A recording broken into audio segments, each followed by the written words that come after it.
Assalamualaikum warahmatullahi taala wabarakatuh. Apa khabar semua? InsyaAllah kita jumpa lagi dalam siri sembang-sembang santai kita dalam siri keusahawanan di page Wan Alwi The Talent Wizard dan juga page Nadi Duit. InsyaAllah kita sambung lagi pada hari ini 1 Jun 2021. Hari ini kira heboh sikit lah kan bagi peniaga-peniaga. Sebab hari ini merupakan hari yang pertama dalam kita menghadapi total lockdown PKP ataupun MCO 3.0, yang mana banyak perkara-perkara yang perlu diselesaikan oleh para usahawan yang mempunyai permis kan, dalam sektor-sektor industri, servis, sama ada dia dibenarkan ataupun tidak kan. Kalau yang dibenarkan ni kena dapat surat pada MITI kan, sebelum ini dapat maklumat kepada agensi ataupun kementerian yang berkaitan saja.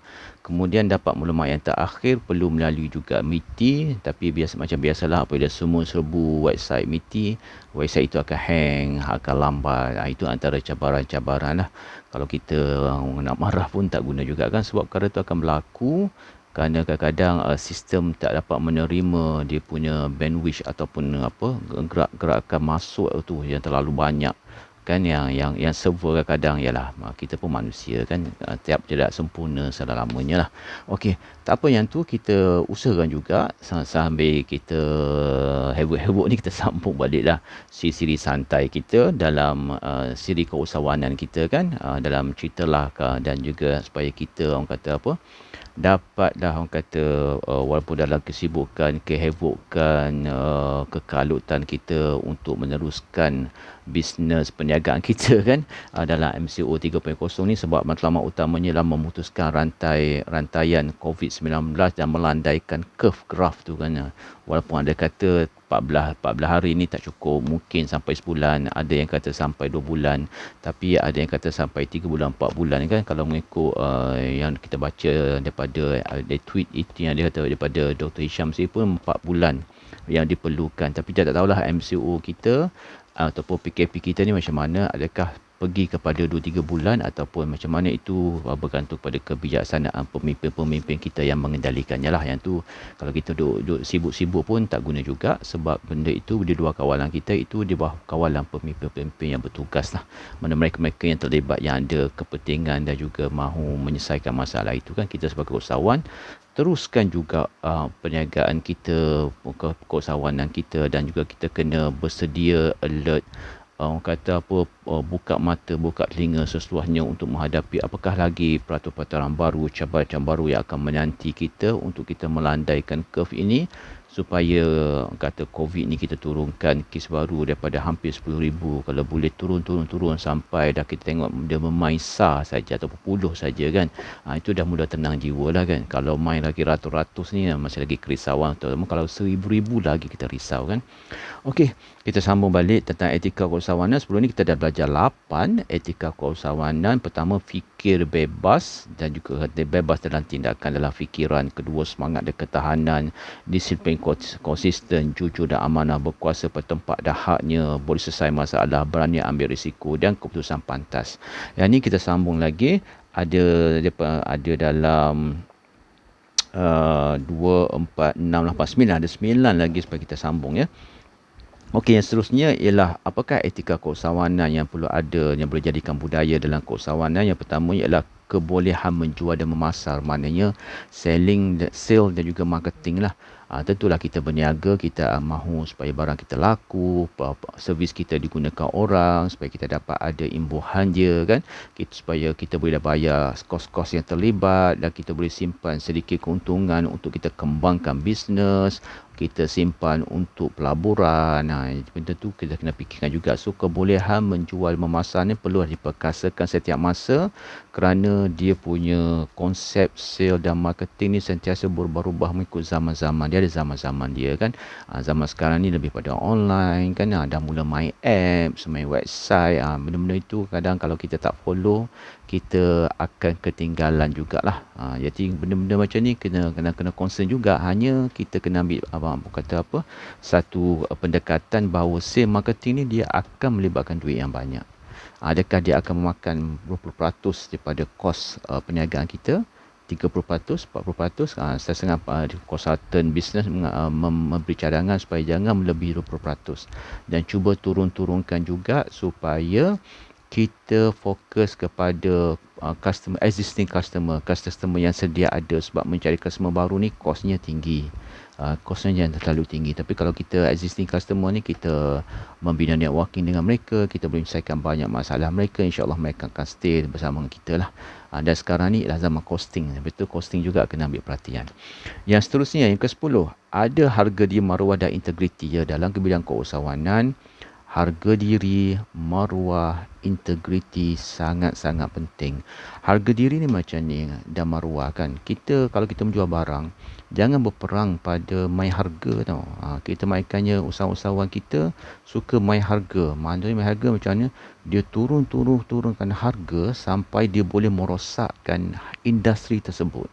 Contohnya dia, kalau industri tu kata memang average orang jual produk tu 200, dia cubalah turun 150, dia main kan. Dia bukan diskaun. Dia buat macam-macam lah. Last sekali dia pun tak bertahan, dia pun mati dalam industri tu. Last sekali industri tu orang melihat macam produk tu kalau dijual oleh orang lain tu nampak macam mahal pula. Sedangkan pada harganya begitu. Harganya ialah bukan untungnya 20%, 30% segitu. Sikit je untung dia kan. Tetapi akan dilihat oleh customer sebagai mahal. Dan juga kalau kita bermain dengan harga, nanti kita akan menjemput customer-customer yang nak harga murah saja. Dan ini akan memberi impak yang besar kepada industri, pada produk. Biasanya produk yang bermain dengan harga, servis yang bermain dengan harga ni biasanya tak tahan lama. Kecuali kalau bahagian makanan ruji, makanan-makanan yang memang penting, yang selalu digunakan tu, itu setengah tu dia memang ada konsep untung sikit, volume yang banyak. Itu konsep lain. Tak sama. Tapi jangan bermain dengan harga. Jangan perang harga. Kalau boleh perang dah dari sudut prestasi, servis, kan, networking, itu tak masalah. Dan juga orang kata integriti ni maknanya kalau kita janji dengan customer, tunaikanlah. Kalau kita janji dengan partner, tunaikanlah. Kalau kita berjanji dengan rakan-rakan yang sesama berniaga, tunaikan. Macam mana cabaran? Memang dia ada banyak cabaran dalam bisnes kan, terutama kaitan dengan integriti dan maruah ni lah, kena jaga betul-betul.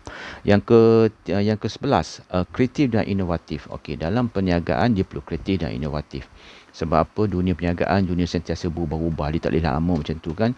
Emosi, behavior, perasaan customer dia akan boring kalau menggunakan produk yang sama saja. Sebab tu kalau kita perasan kan, syarikat-syarikat besar, mereka akan menukar packaging kan, mereka akan menukar sikit rasa, mereka akan memperkenalkan produk-produk yang bermusim, mereka akan memperkenalkan produk-produk yang dia hanya datang pada bulan-bulan tertentu saja.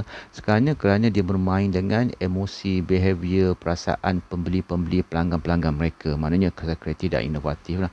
Ini juga satu cabaran bagi usahawan, terutama usahawan bisnes kecil. Kenapa? Untuk kreatif dan inovatif ni memerlukan R&D development kan, ataupun R&D department, satu unit kecil yang membuat R&D lah, research dan development kan. Benda macam ni tak boleh kerja seorang sebenarnya, dia memerlukan juga tim yang boleh membantu lah. Sebab tu kalau dalam bisnes akhirnya kita memerlukan networking, memerlukan tim, tak boleh kerja seorang-seorang.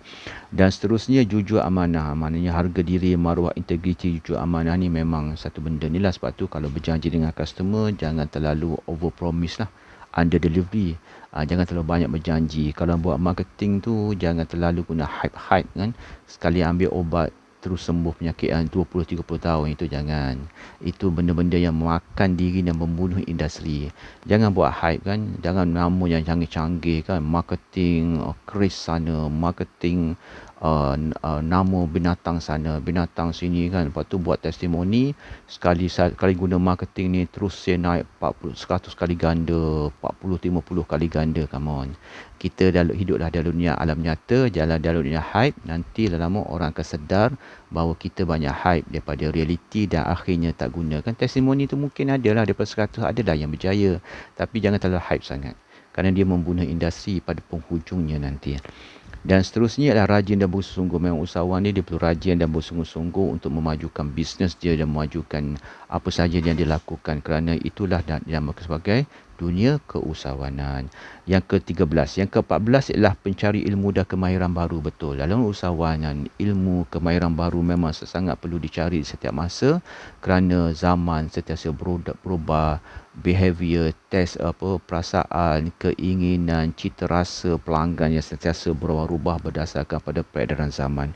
Dan seterusnya yang ke-15, bersedia berguru tanpa kira umur dan darjat. Betul, kita sebagai usahawan, walaupun kita lama, orang lama dalam perniagaan, kita kena juga berguru dengan generasi muda yang mungkin mereka tak ada pengalaman tapi mereka ada ilmu teknologi terkini yang mereka kuasai, yang perlu kita membuat kolaborasi kan.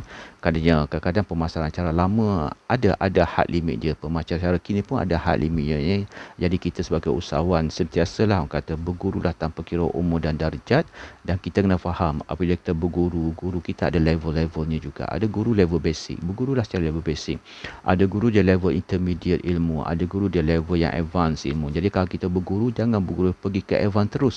Pergi ke ikut aturan alam, pergi ke basic dulu, faham basic, pergi ke intermediate, baru pergi ke advance. Kalau kita guru terus pergi ke advance, apabila kita gagal, kita tak boleh salahkan guru, salahkan diri sendiri. Sebab apa? Kita mengambil ilmu yang advance sangat. Sedangkan kita bisa sikit kecil, kata ambil yang basic dulu, belajar yang basic, pergi sikit-sikit.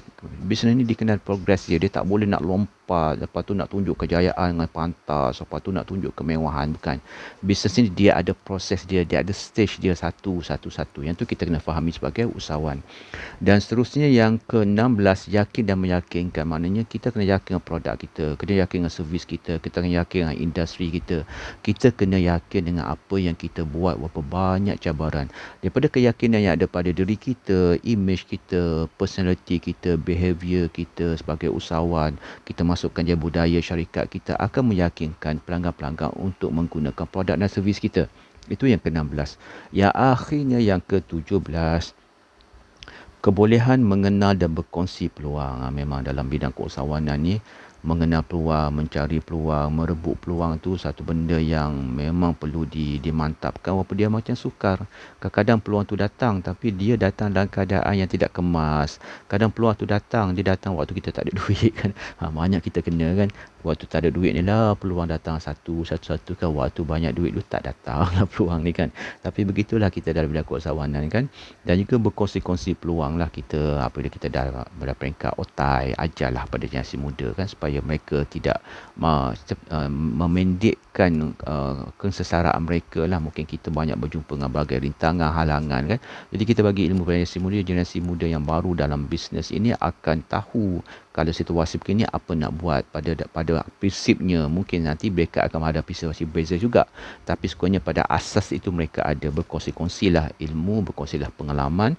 Mudah-mudahan dia mengembangkan bisnes kita kan. Sebab kita ada keusahawanan ni tak lama pun hidup kita kan, mungkin 60, 70, 80, 90 tahun, kita tak tahu hidup kita macam mana je. So ilmu yang mengalir daripada generasi ke generasi, itulah yang akan memberi pahala kita di alam sana nanti. Mudah-mudahan ia memberikan kebaikan pada kita, insya-Allah. Itulah etika keusahawanan, 17 etika keusahawanan yang boleh kita ambil, kita perkasakan, dan banyak lagi etika budaya keusahawanan yang boleh kita belajar. Ini yang sempat dikumpulkan. Mudah-mudahan dia memberikan pada kita, insya-Allah. Kalau kita merasakan, netizen di luar sana merasakan bahawa apa yang kita bincang dalam santai sembang kita ini memberikan manfaat, insya-Allah share lah, like, share, kongsilah pada semua usahawan di sana. Mudah-mudahan ia beri manfaat, dan kita sebagai kawan sentiasalah kita menetapkan dalam diri kita mahu menggapai impian diri dan menerobos citra diri kita. Jumpa lagi. Best anda sentiasa terbaik. Assalamualaikum warahmatullahi taala wabarakatuh.